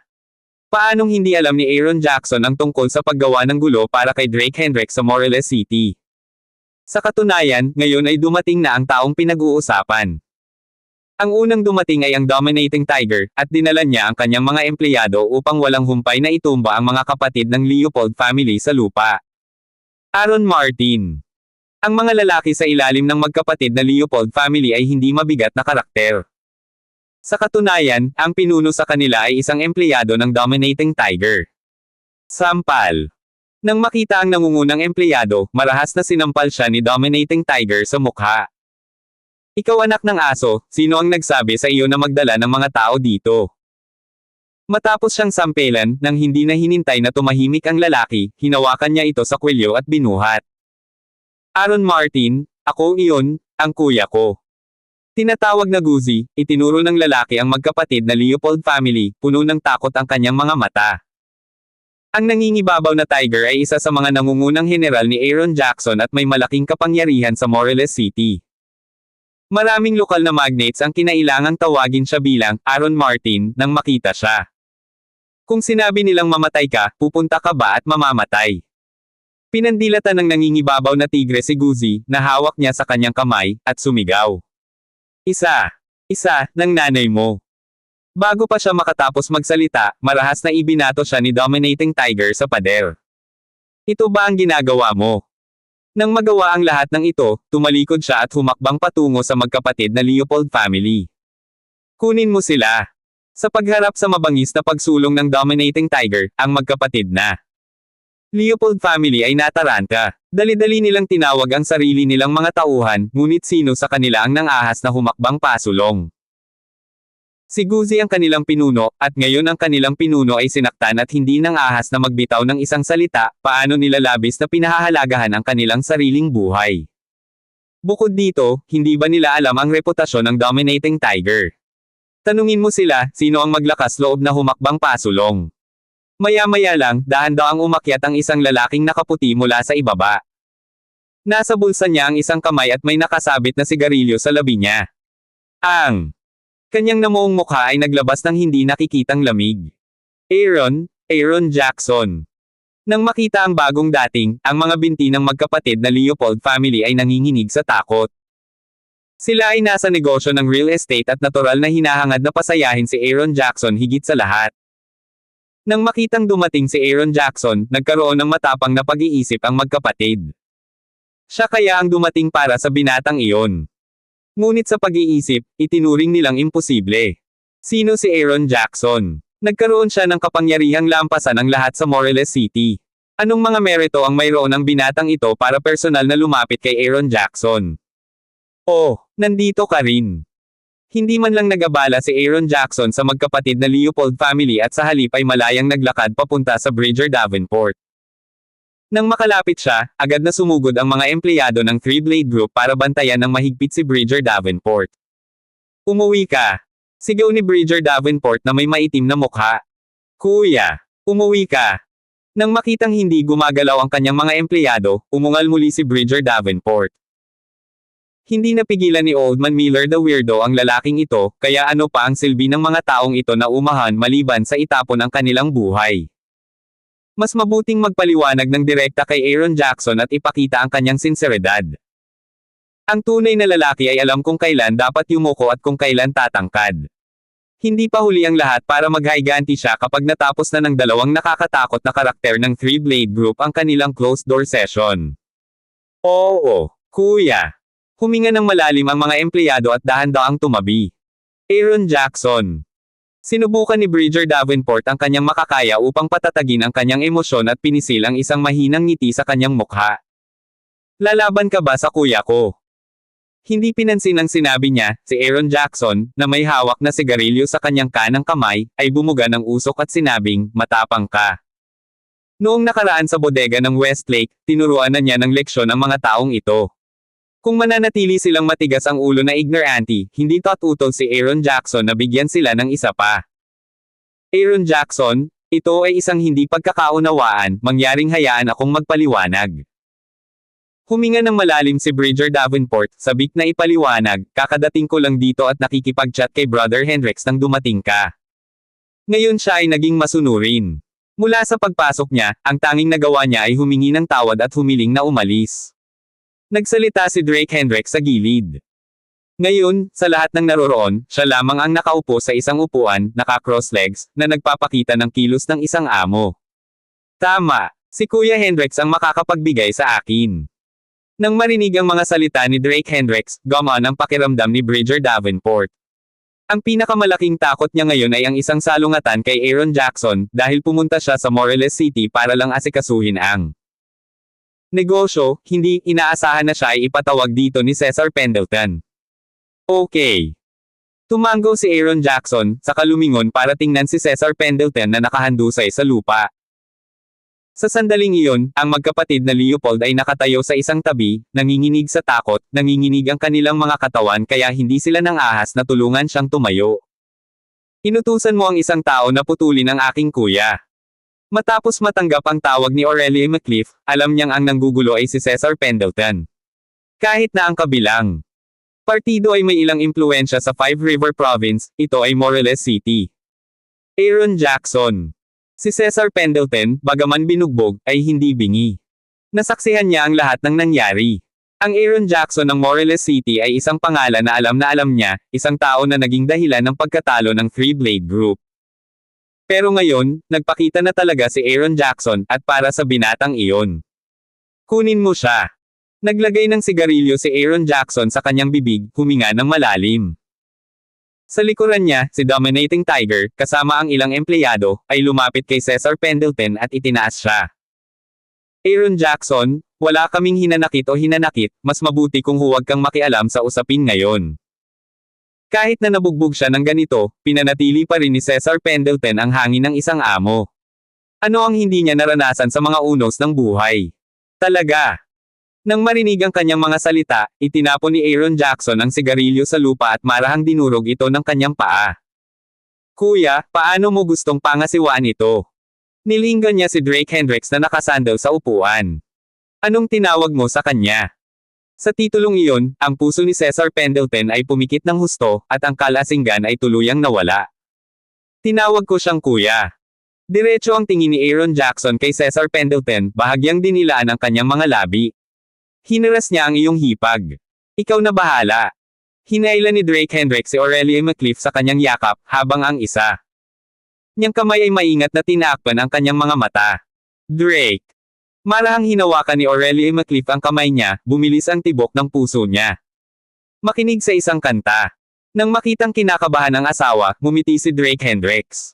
Kinuha niya ang kanyang cellphone mula sa kanyang pitaka, nagpatugtog ng isang random na kanta, at nilakasan ang volume hanggang sa max. Matapos gawin ang lahat ng ito, marahan niyang ipinasok ang earbud sa tenga ni Aurelia McLeaf. Patayin ang mga ilaw. Marahang hinawakan ni Aaron Jackson ang kanyang ilong at saka tumingin sa manager ng restaurant. Siya! Sa isang iglap, ang maliwanag na restaurant ay bumagsak sa kadiliman. Maraming mga customer na naghihintay na panoorin ang kaguluhan ay nahuli at nagsimulang magpanik. Inilabas pa nga ng ilan ang kanilang mga telepono para mag-record, ngunit ngayon sa ganap na dilim, wala silang makita. Basag. Ang tunog ng matinding banggaan at pagkabali ng buto ay umabot sa pandinig ng lahat. Pagkatapos ay dumating ang walang lakas na dagandong ni Cesar Pendleton. Mariin na tinakpan ng kamay ni Dominating Tiger ang bibig niya, dahilan para hindi siya makasigaw. Bang! Isa pang muffled sound. Nakaramdam ng lamig si Bridger Davenport sa kanyang gulugod, at naging mabilis ang kanyang paghinga. Si Cesar Pendleton ay, kung tutuusin, isang boss sa Five River Province na may daan-daang mga compound, ngunit ngayon, siya ay binugbog ng ganito. Matapos ang ilan pang tunog ng mga buto, tumahimik si Cesar Pendleton. Ngayon, ikaw na. Sa dilim, ang magkapatid na Leopold ay biglang walang naramdaman sa ilalim ng kanilang mga paa, ang kanilang buong katawan ay umangat sa hangin. Salamat sa pakikinig kay Master Big Boss Channel. Kuya, kontento ka na ba? Sa dilim, walang emosyon ang boses ni Aaron Jackson. Ang iyong hipag ay isang mabait na babae, iligtas natin sila sa pagkakataong ito.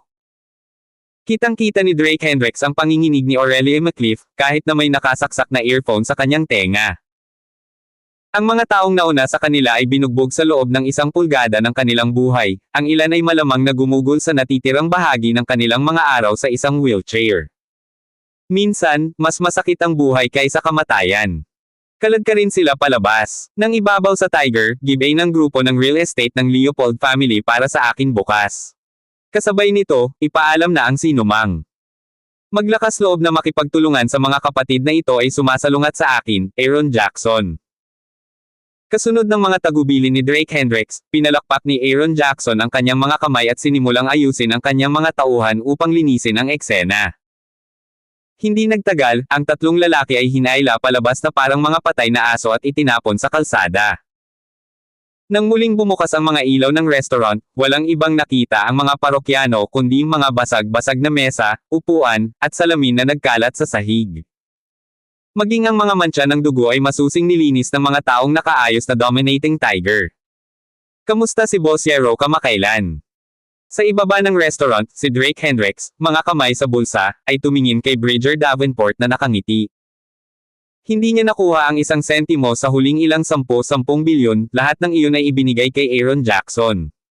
Talagang napakamahal ng pagpapanatili ng ganoong kalaking industriya sa Morelos City. Napakahusay ng aming boss. Itinaas ni Bridger Davenport ang kanyang salamin, walang emosyon ang kanyang mukha. Ngunit sa loob, siya ay nasa kaguluhan. Sumama siya sa mga lalaki ngayon, at kahit na hindi siya naglakas loob na kumilos, hindi siya maaaring maging ganap na walang kinalaman. Ano sa palagay mo, kung humingi ako muli sa kanya ng pera, magiging maayos pa kaya si Boss Yero? Tinapik ni Drake Hendricks ang pisngi ni Bridger Davenport, habang nakangiting sinabi, ikaw ay isang matalinong tao, dapat alam mo kung sino ang mas malakas. Kung darating man ang araw na ang isang panig ay dapat mawala, sana ay gumawa ka ng tamang pagpili.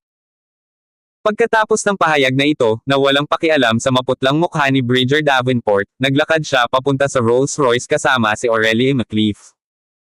Agad na sumugod ang mga tauhan ni Aaron Jackson upang linisin ang daan, tinitiyak ang kanilang kaligtasan. Phew! Sa sandaling umalis sina Aaron Jackson at Drake Hendricks, ang nasuspine na puso ni Bridger Davenport ay naayos na. Nang banggitin ni Drake Hendricks ang paghingi ng pera kay Maurice Yero, tumibok ang kanyang puso. Dahil sa kanilang mga personalidad, ganap nilang kayang gawin ang ganoong bagay. Pero sa kabutihang palad, biro lang ang lahat. Sa sobrang dami natin, bakit tayo matatakot sa kanya? Tanong ng isang tagasunod, na nakatayo sa tabi ni Bridger Davenport. Sinundan ng lalaking ito si Bridger Davenport sa loob ng maraming taon, at saan man sila magpunta, magalang na tinawag siya ng lahat na Brother Davenport. Sa reputasyon ng Three Blade Group, sino ang hindi magpapakita sa kanila ng ganitong mukha? Ngunit ngayon, si Bridger Davenport ay hindi nang ahas na magsalita bilang tugon, tinitiis ang lahat ng mga insulto at maging ang mapanuksong saloobin sa katahimikan. Masyadong out of character ito. Kilala mo si Noah Miller, hindi ba? Kinuha ni Bridger Davenport ang isang panyo sa kanyang bulsa at marahang pinunasan ng pawis sa kanyang noo. Ang weirdo ni Old Man Miller. Isa siyang invincible force. Sa pagbanggit kay Noah Miller, kumikinang sa paghanga ang mga tagasunod ng Three Blade Group. Kilala bilang War God, hindi pa siya natalo sa laban. Boss, bakit pinalaki si Old Man Miller the weirdo? Hindi kaya kamag-anak niya ang dalawang ito. Ang mga tagasunod ay nag-isip ng kanilang mga utak na dumating sa ito bilang ang tanging makatutuhanang paliwanag. Sa harap nila, hindi makatayo si Old Man Miller. Pagkasabi nito, hindi pinansin ni Bridger Davenport ang nagulat na tingin ng kanyang mga tagasunod at humakbang patungo sa kanyang Mercedes. Bumalik sa lungsod ng probinsya magdamag. Si Bridger Davenport ay hindi nais na tumuntong sa Morelos City, isang lugar ng kaguluhan, kailanman. Sa lahat ng mga karanasan niya, talagang umangkop si Aurelie McLeaf. Matapos ang lahat ng nangyari noong gabing iyon, wala siyang naramdamang takot at pinag-usapan pa niya ang mga pangyayari sa araw na iyon kasama si Drake Hendricks sa kotse. Si Zaid McLeaf at ang iba ay tiyak na hindi hahayaang magpahinga ang mga bagay, ang pulong ng lupon sa susunod na araw ay tiyak na isa pang bagyo ng dugo at galit. Screech! Habang nag-uusap ang dalawa, biglang huminto ang itim na Highlander na namunguna sa daan. Huwag kang gagalaw.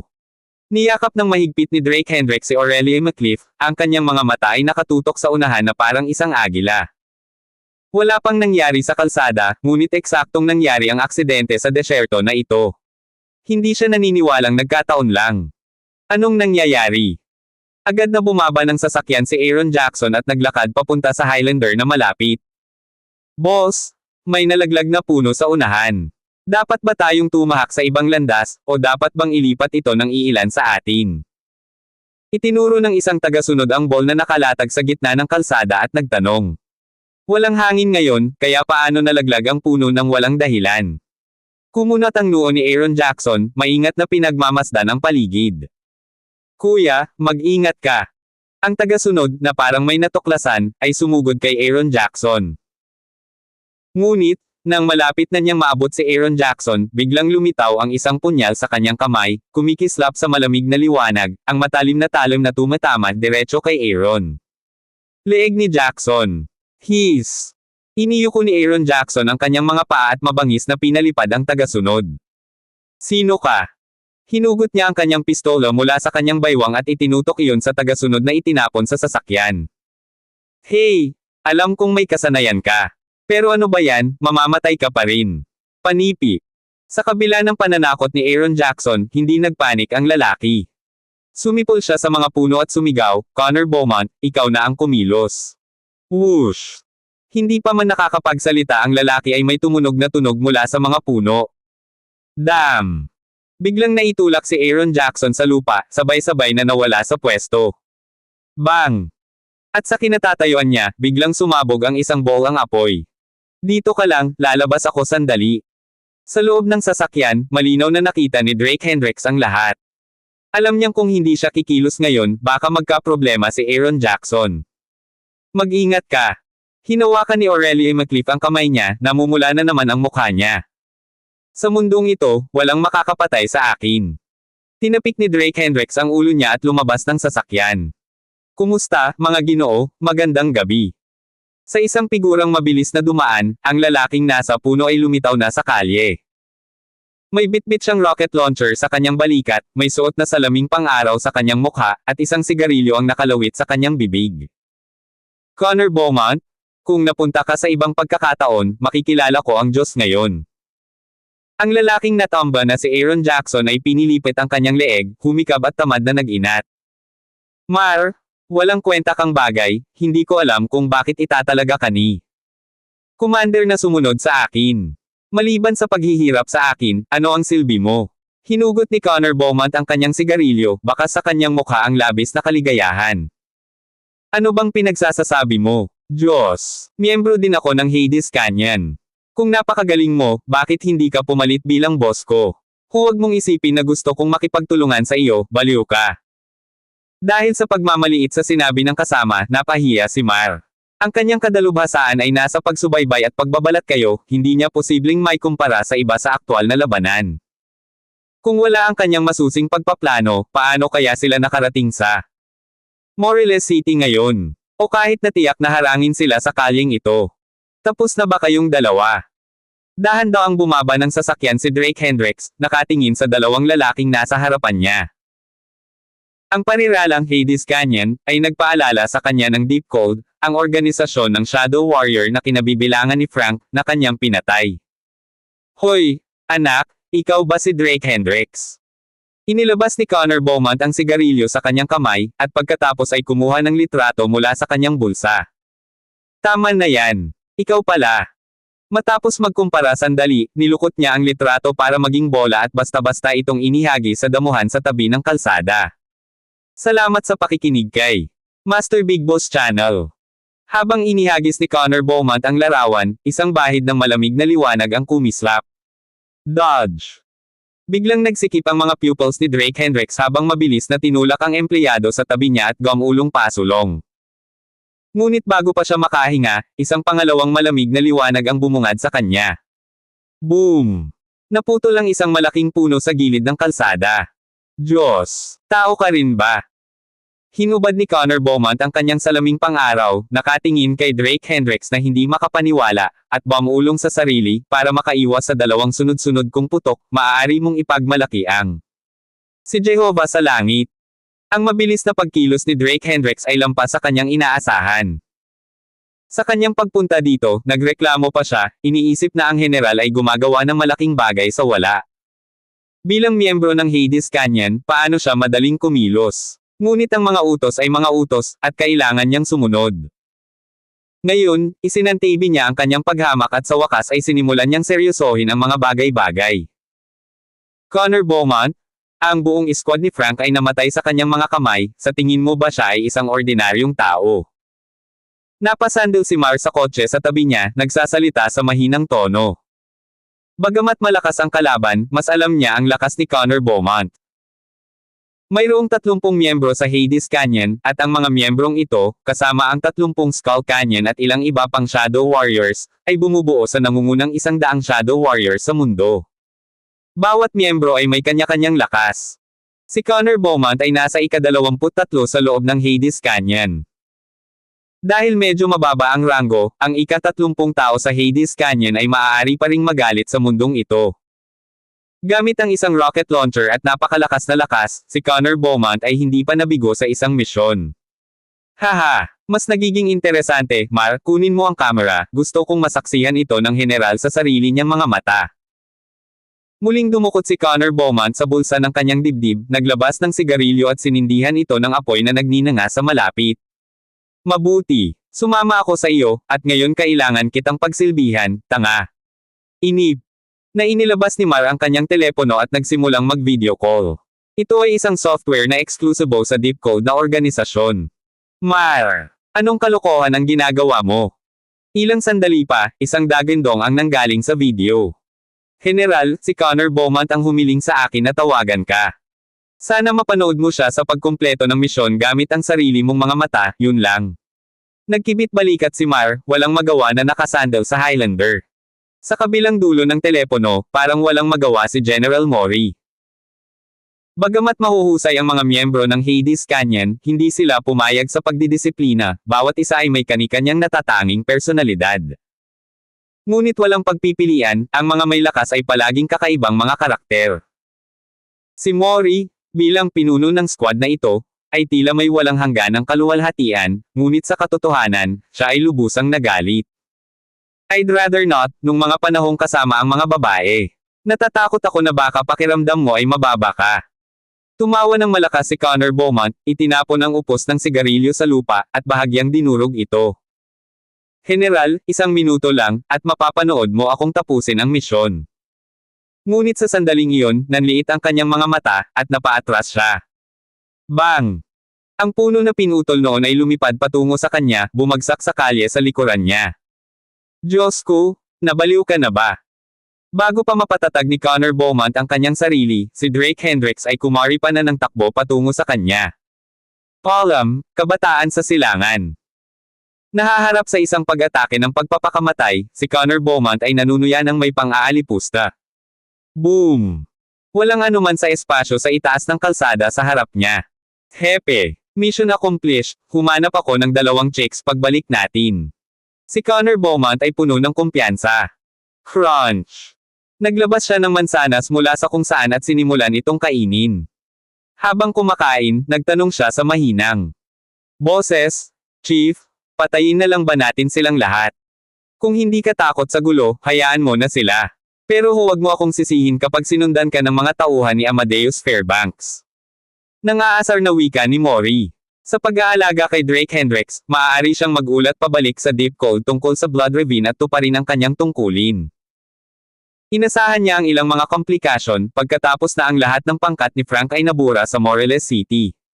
Ngunit sa sandaling si Connor Beaumont ay gumawa ng kanyang hakbang, ang target ay ibinaba ng madali. Dahil dito, muling suriin ni Mori ang kanyang opinyon tungkol sa mga hindi gaanong kakayahan ng mga squad. Mag-ingat ka, ngunit sa sandaling iyon, bigla siyang sumigaw, Connor Beaumont, nasa likod mo. Ano?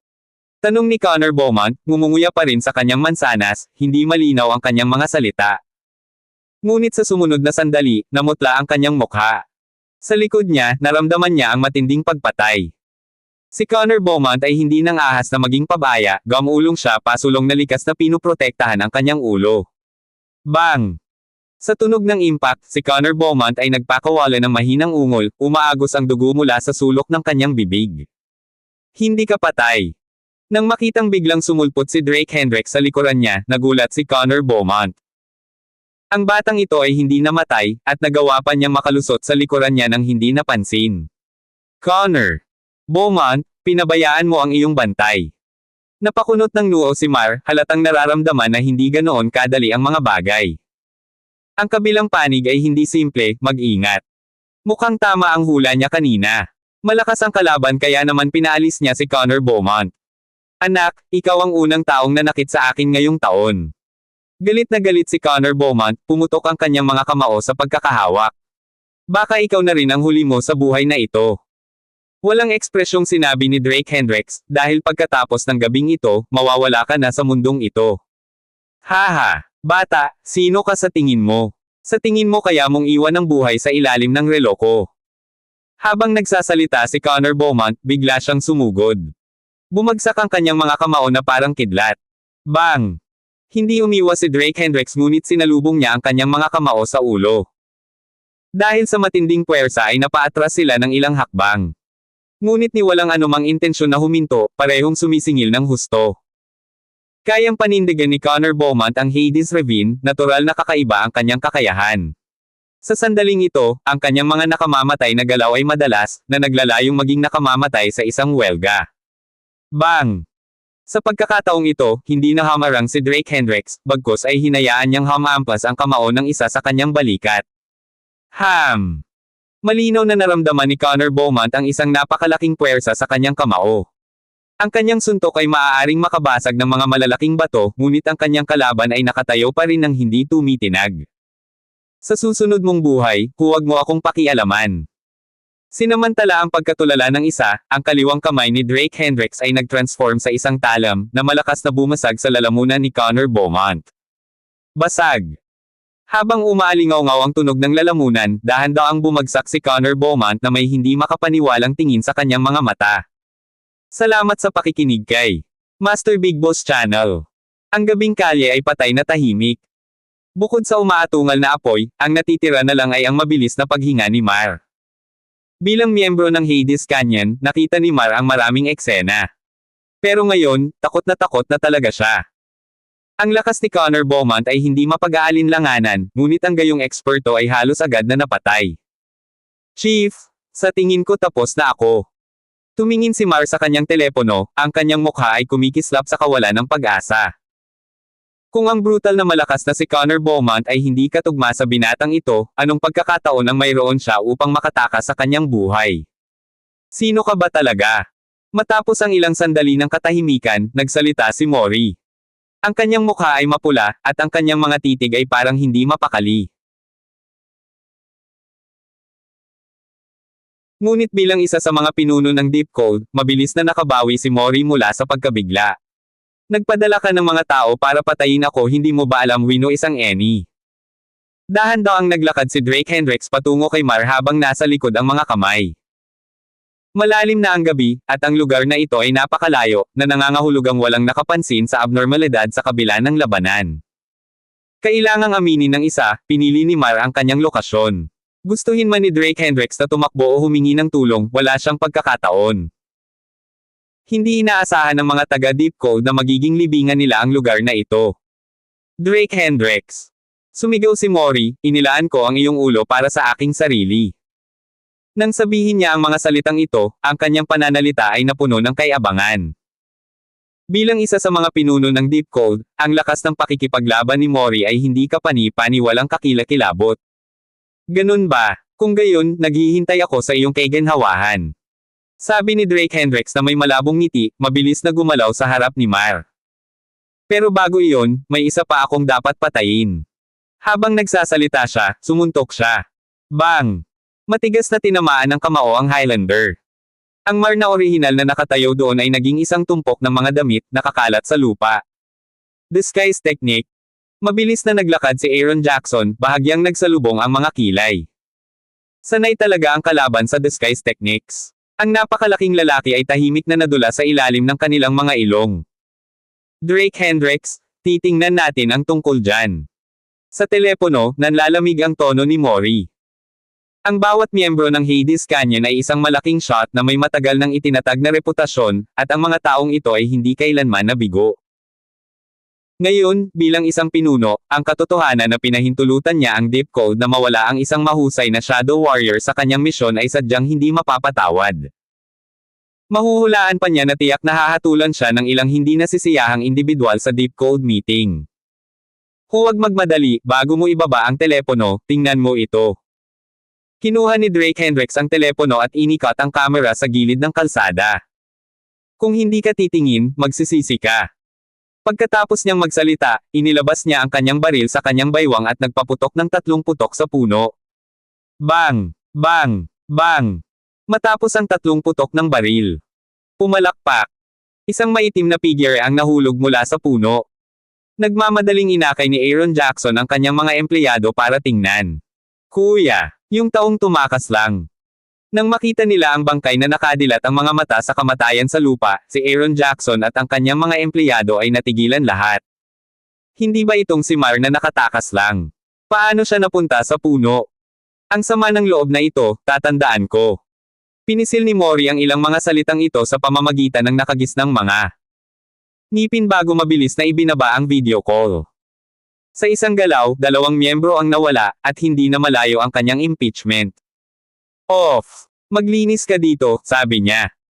Ngayon ay gusto niyang mamuhay ng matiwasay, ngunit ang ilan ay hindi pumayag. Itinulak nila siya para kumilos.